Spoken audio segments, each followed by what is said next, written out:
So ಎಲ್ಲ guys ಎಲ್ಲರಿಗೂ ನಮಸ್ಕಾರ, ನಾನು ನಿಮ್ಮ ಅರುಣ್. ಸೊ ನಮ್ಮ ಮನೆಗೆ ಹೊಸ ಗೆಸ್ಟ್ ಬಂದಿದ್ದಾರೆ. ಗೆಸ್ಟ್ ಎಲ್ಲ ನಮ್ಮ ಫ್ಯಾಮಿಲಿ. ಇವಳ ಹೆಸರು ಲೂನಾ ಅಂತ ಹೊಸದಾಗಿ ಇಟ್ಟಿದ್ದೀನಿ. ಸೊ ಇದು ಬಂದು ತೇಜಸ್ ಗೌಡ ಅಂದ್ಬಿಟ್ಟು ನಮ್ಮ ಫ್ರೆಂಡ್ ಒಬ್ರು ಇದ್ದಾರೆ. ಅವರು ಪೆಟ್ಟು ಡಾಗ್ಸೇ ಸೇಲ್ ಮಾಡೋದು, ಎಲ್ಲ ಥರ ಬ್ರೀಡ್ಸು ಸೇಲ್ ಮಾಡ್ತಾರೆ. ಸೊ ಅವ್ರ ಹತ್ರನೇ ತೊಗೊಂಡೆ. ಅವ್ರದ್ದು ಬಂದು ನಿಮಗೆ ವಾಟ್ಸಪ್ ನಂಬರ್ ನಿಮಗೆ ಕೆಳಗಡೆಯಲ್ಲಿ ಡಿಸ್ಕ್ರಿಪ್ಷನ್ ಹಾಕ್ತೀನಿ. ಒಳ್ಳೆ ಪಪ್ಪೀಸು, ಒಳ್ಳೆ ಜುನಿಯನ್ನಾಗಿ ಕೊಡ್ತಾರೆ ಅವರು.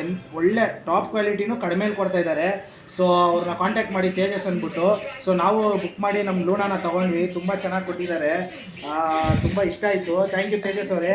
ಸೊ ನಾವು ತುಂಬ ಹ್ಯಾಪಿ ಇದ್ದೀರಾ. ಬಬ್ಬಿ ನೀನು ಹ್ಯಾಪಿ ಇದೆಯಾ? ನಮ್ಮ ಮನೇಲಿ ನಮ್ಮ ಅಮ್ಮವ್ರನ್ನೆಲ್ಲ ಕೇಳಿ ಹ್ಯಾಪಿ ಇದ್ದಾರಾ ಅಂದ್ಬಿಟ್ಟು. ಮಮ್ಮಿ ಹ್ಯಾಪಿನಾ?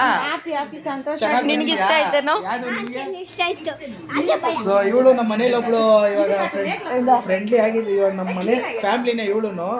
ಸೊ ನೆಕ್ಸ್ಟು ನಿಮ್ಗೆ ಹೇಳ್ತೀನಿ, ನೀವು ಬೇಕಂದ್ರೆ ಪಪ್ಪೀಸು ನನ್ನ ನಂಬರ್ ಕೊಡ್ತೀನಲ್ಲ, ಸೊ ಅವ್ರು ಕಾಂಟ್ಯಾಕ್ಟ್ ಮಾಡಿ ಅವ್ರು ನಿಮ್ಗೆ ಇದಾಗ್ತಾರೆ.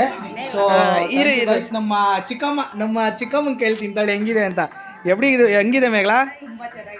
ಹೆಂಗಿದೆ ನೋಡೋಕೆಲ್ಲ ಭಯ ಪಟ್ಕೊಂಡು ಕುತ್ಕೊಂಡ್ಬಿಟ್ಟಿದ್ದಾರೆ ಗೈಸ್, ಮರೀನ್ಗೆ ಹೋಗ್ಬಿಟ್ಟು ನೋಡ್ಬಿಟ್ಟು. ಸೊ ಬಬ್ಬಿ ನಿನಗೆ ನಾನು ಇವಳಿಗೋಸ್ಕರನೇ ತೊಗೊಂಡಿದ್ದದನ್ನ. ಓಕೆ ಗೈಸ್, ನೆಕ್ಸ್ಟ್ ವೀಡಿಯೋದಲ್ಲಿ ನೋಡೋಣ. Thank you.